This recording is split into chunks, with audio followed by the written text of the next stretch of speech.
break down exactly what they said at that conference and how this situation happened now that we have more information. So what we know is that Donald Trump was between the fifth and sixth holes at his golf course in West Palm Beach in Florida. Now, part of the Secret Service protection detail around him, part of their job during that time that he's on the golf course is to scan the area a couple of holes ahead of where he is to ensure that there are no threats. Now, it was during that scan that the agent, who was the scout agent, as it were, discovered this gun barrel poking through the line of trees, the bushes on the edge of the perimeter fence of the golf course. At that point, the agent shot rounds at the direction of that gun barrel, causing the would-be gunman to abandon his position and to flee in a black Nissan SUV. That fleeing was captured by a bystander who took pictures and had the wherewithal to do so, took pictures of that Nissan SUV, that 4x4 vehicle, and sent those pictures to the police. Because of that, law enforcement had a license plate that they could then use. They sent out what's called an APB, which is basically an alert for license plates to the local area. And that vehicle was then spotted by law enforcement in the neighboring county north of West Palm Beach in Martin County. And that black Nissan was then pulled over by police there, where the driver of that, a male driver, was then subsequently arrested and detained. We are learning now that the driver was unarmed when he was stopped, that he was calm, and that he didn't make any statements as he was being arrested.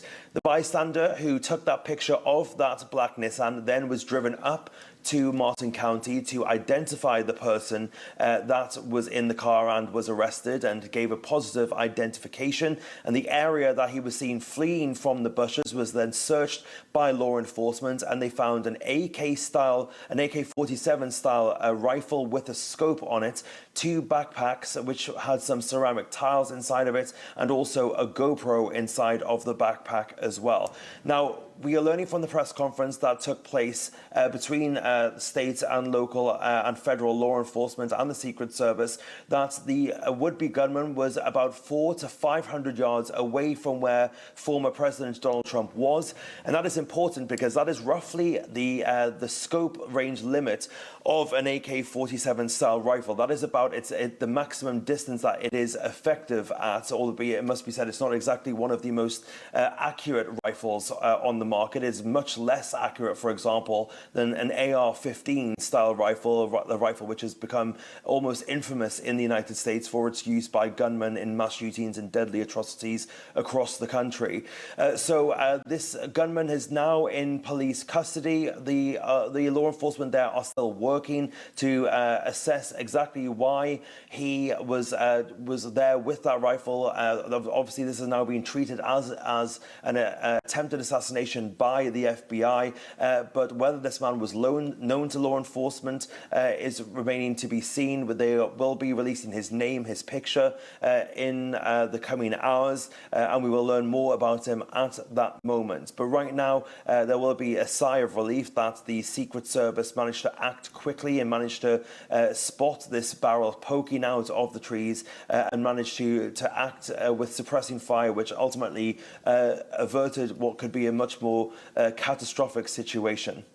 Yeah, that's right, Fraser. And we were in a similar position just a few months ago when the first assassination attempt took place against Donald Trump's life in July while he was giving a rally.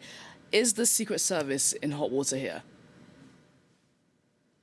I think it's impossible for there not to be some questions around the Secret Service, given the fact that, you know, there have been 2 assassination attempts on Donald Trump now within 3 months, really, and we haven't seen anything like this in 40 years in American history. So it is becoming far too common in that sense. There will definitely be questions, but it must also be said the Secret Service have an almost impossible job to do. You know, they're playing with such high stakes. mistakes, that they have to get it right every time, and they only have to get it wrong once for potentially a disaster to strike. It is a much more difficult environment for the Secret Service to fulfill their duties and to carry out their protection role in somewhere like this golf course in West Palm Beach, in that field in Butler, Pennsylvania, where the first assassination attempt took place on July 13th.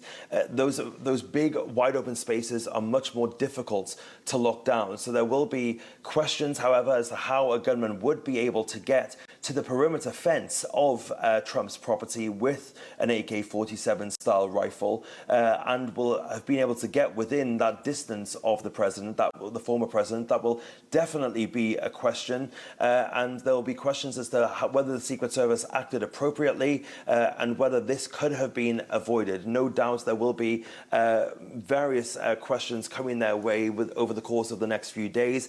One Florida congressman has already called for the Secret Service to testify to Congress about how this could have happened. Of course, that is also something that we saw in the wake of the Butler, Pennsylvania attempted assassination, which actually resulted in the head of the Secret Service stepping down and resigning as well. I think we should also read into something the fact that the Secret Service were at this press conference in West Palm Beach, albeit they didn't really say much. It was a very quick statement from the Secret Service field office agent there. But I think that is a sign that they are trying to be more transparent in the way that they handle their business and the way that they interact with the public. They are not known for their transparency. They're called the Secret Service for a reason. But I think the fact that they were at this press conference and trying to show that they were more open to the public scrutiny, I think it is a significant step away from what we saw in the aftermath of the Butler, Pennsylvania assassination attempt. And Fraser, we have been hearing from Donald Trump already since this assassination attempt happened. Tell us what he's been saying. Yeah, he sent out a campaign fundraising email off the back of this event. He's also updated the front page of his website. It now reads, "Fear not, I am safe and well, and no one was hurt, thank God. But there are people in this world who will do whatever it takes to stop us. I will not stop fighting for you. I will never surrender. I will always love you for supporting me. Through our unity, we will make America great again." That then posted above a couple of links before where people can donate to his campaign, the highest donation level of which is $3,300 if you don't want to add your own amount to it. And that line, I think that stands out the most, is but there are people in this world who will do whatever it takes to stop us. In the wake of Butler, Pennsylvania, remember his campaign said that he was going to be striking a tone of unity to try to tone down the national rhetoric, to try to bring the country together again. This clearly not something that he is looking to do this time round, and also that similar sentiment being shared by a couple of his most ardent supporters on Capitol Hill. If you look at the Twitter account of Marjorie Taylor Greene, she posted on X just shortly after the assassination attempt, "They tried to assassinate President Trump again today for the second time. The stakes of this election are literally life or death. I'm praying for his safety and all those around him. I'm thankful for each and everyone that guards his life and his family." So already the blame game starting here underneath Kamala Harris's tweet, where she posted that she was being kept abreast of the situation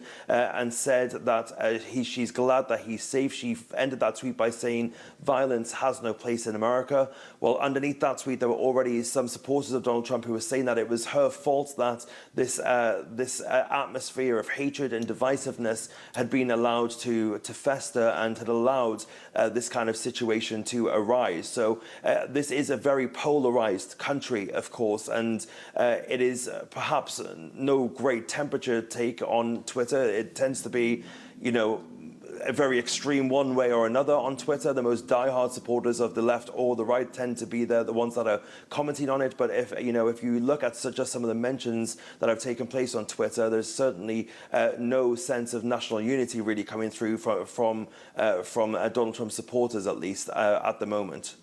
Extremely polarizing rhetoric, as you just mentioned there.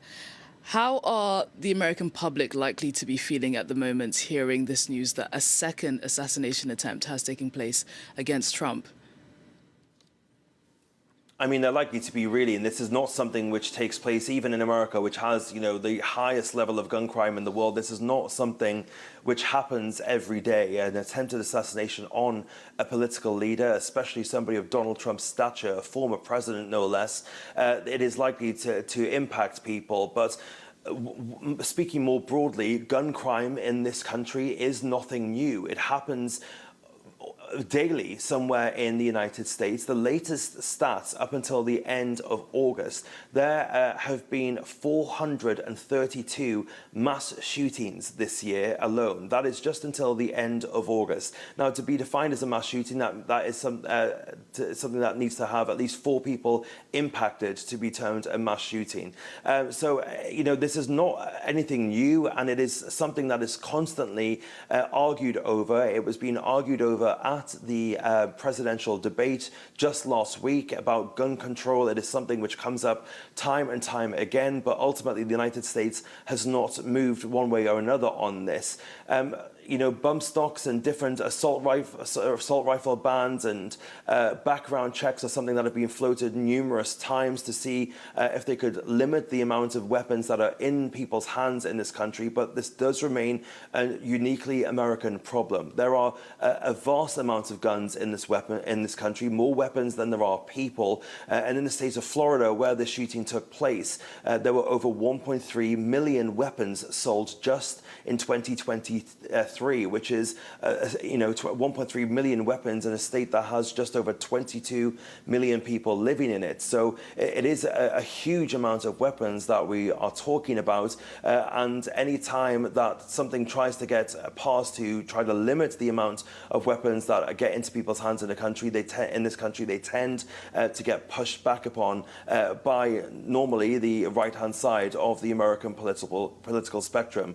There has been a ban on assault weapons that was introduced in the 90s, which was on for 10 years, but ultimately it expired and so far has not managed to get revived. And that kind of weapon ban would impact the type of weapon that was used in this incident, the AK-47 style rifle, but also the kind of weapon that is normally more broadly used in these kinds of shootings, the AR-15 assault rifle as well. So whether this, though, will change the temperature, will move the needle, remains to be seen. I think, a lot of us who live in the United States and hear these shootings or daily or hear about the reports of them, you tend to be a bit more jaded about it as to whether progress can actually really happen to make the streets safer and to take away the level of gun crime that we are seeing nationally. But at the moment, it seems that really isn't a conversation that's going to be happening, at least not in the immediate aftermath of this kind of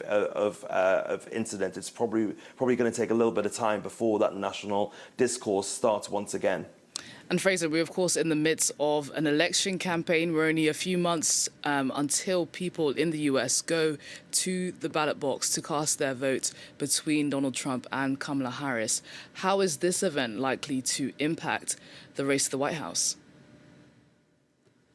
Of course, everyone is thankful that Donald Trump is safe in the aftermath of this event, but it's impossible, and at the risk of sounding insensitive, it is impossible to escape the fact that this is taking place against that broader background of the election. And of course, rhetoric in the United States has been so heated over the course of at least certainly the last decade, but the last few months especially, things have really taken a turn and really we're almost in uncharted political waters in the United States. If you think back 2 months to when Donald Trump had that first attempt on his life in July 13th in Pennsylvania, that took place when Joe Biden was the person who was standing against Donald Trump. And I think a lot of people, when that happened, thought that this basically was Donald Trump's election to lose. But really, things have shifted so monumentally since that took place. And now Kamala Harris is on the top of the ticket, and the momentum seemed to be moving in her direction. The Democratic Party was much more united. There was much more energy coming out of the Democratic base, and that was interesting to see, because up until that point, all of the energy and all of the belief that they were going to win was coming from the Republican side. We were at the RNC, the Republican National Convention, just days after Donald Trump had that assassination attempt on his life. Of course, you'll remember the ear pillow that he was wearing, the bandage, the dressing, and we saw a plethora of people wearing those on their ears in support of Donald Trump at the RNC, and there was a real party atmosphere there, a real festive atmosphere. That's now iconic image taken by my colleague Evan at the AP with Donald Trump with his fist in the air saying "fight, fight, fight." That was emblazoned across T-shirts and flags and mugs, and used by Donald Trump himself in his campaign videos. And there was a real sense that this was their election to lose, and it basically was a shoo-in for them. Well, that now is a completely different picture to what we're seeing in the current moment. Since Kamala Harris took over the top of the Democratic ticket, a lot of the national political oxygen, the headlines, have been dominated by her campaign, and Donald Trump had struggled to kind of get that momentum back. It started to shift somewhat negatively in some views of his campaign within the last week. In the wake of the debates, arguably he had a poor performance there, but he was gaining a lot more of the national headlines, arguably for the wrong reasons, mainly because he was talking about the debunked claims that Haitian migrants were eating dogs and cats and the pets of the people in Springfield, Ohio. But he was back in the headlines, and Donald Trump is somebody who likes to be in the headlines. He's somebody who likes the spotlight to be on him, but it has been for all the wrong reasons over the course of the last couple of months. And now, once again, it is because of one of the most potentially tragic reasons. We will be thankful, therefore, that Donald Trump is safe, but how this assassination attempt now will impact the race and what its ramifications will be going forwards is going to be interesting to see, because the situation we're in now is completely different to the situation we were in during the first attempt on his life back in July.